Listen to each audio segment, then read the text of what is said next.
En 41 ans, les mollahs en Iran n'ont apporté que destruction et mort au peuple iranien et aux pays de la région.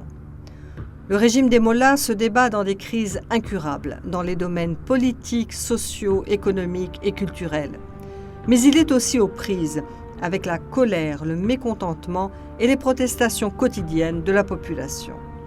Les soulèvements de l'hiver 2017-2018 et celui de novembre 2019, à travers tout l'Iran, ont mis à nu la fragilité de la base sociale de ce régime et sa crise de légitimité. Ils ont déclenché son compte à rebours et l'ont mis en position de renversement.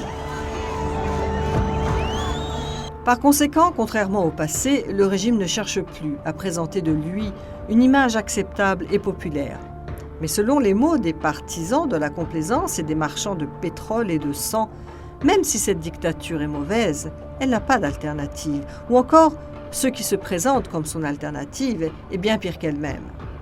Ils en déduisent immédiatement que le peuple iranien et la communauté internationale n'ont d'autre choix que de s'accommoder de ce régime tel qu'il est. Mais n'y a-t-il pas d'alternative au fascisme religieux en Iran ? Le fait est qu'il existe une alternative cohérente et internationalement reconnue, qui est le Conseil national de la résistance iranienne, doté d'un programme démocratique et progressiste. Il est composé d'un éventail de forces politiques diverses, éprises de liberté et déterminées à renverser le fascisme religieux au pouvoir en Iran. Outre le soutien croissant de ses compatriotes dans le pays, la résistance iranienne a su gagner autour de son programme le soutien de milliers de personnalités et de militants politiques et sociaux à travers le monde.